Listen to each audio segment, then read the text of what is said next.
கிடைத்திருக்கும் முக்கிய செய்தி, ராசிபுரம் அருகே 3 மகள்களை கொன்று தந்தை தற்கொலை செய்து கொண்ட வழக்கில் தற்போது அவர் வாங்கிய கடனே அந்த தற்கொலைக்கு காரணம் என தகவல் வெளியாகி இருக்கிறது. இது குறித்த கூடுதல் விவரங்களோடு இணைகிறார் நமது செய்தியாளர் ரவி.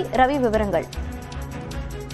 மோனிகா, அதாவது நாமக்கல் மாவட்டம் ராசிபுரம் அடுத்துள்ளது மங்களபுரம். இந்த மங்களபுரம் காவல் நிலையத்துக்கு அருகில் உள்ளது வேம்பாக்கவுண்டல் ஊர்.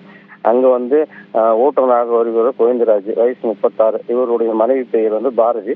இவர்களுக்கு கடன் சுமை அதிகமாக இருந்ததால் தற்போது அவருடைய 3 பிள்ளைகளையும் அவரே கத்தியாக எடுத்து கொண்டு விட்டு தானும் விஷமறிந்து தற்கொலை செய்து கொண்ட சம்பவம் அந்த பகுதியில் பரபரப்பை ஏற்படுத்தியிருக்கிறது. இந்த சூழ்நிலையில் அசுர வளர்ச்சியால், அதாவது 2 வருடங்களில் அவர் 50 லட்சத்துக்கு மேல் கடன் வாங்கியதாகவும், புதிய லாரி ஒன்று போட்டு புதிய வீடு கட்டுறதுக்காகவும் கடன் வாங்கியதாக கூறப்படுகிறது. இந்த நிலையில் கடன் கொடுத்தவர்கள் அடிக்கடி நெருக்கடி கொடுத்த காரணத்தால் தற்கொலை செய்து கொண்டதாகவும் முதல்கட்ட விசாரணையில் தெரிய வந்திருக்கிறது.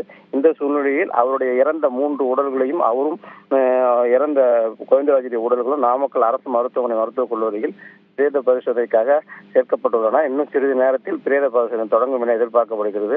அதாவது நாமக்கல் அரசு மருத்துவமனையில் அவருடைய உறவினர்கள் அழுகி இருக்கிறது, சோகத்தை ஏற்படுத்தி இருக்கிறது.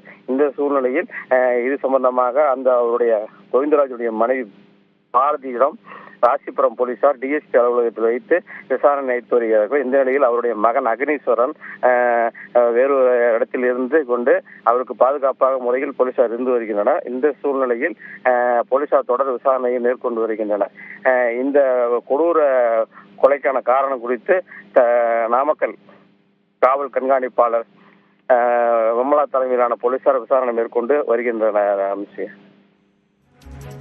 விவரங்களை பதிவு செய்தமைக்கு நன்றி ரவி.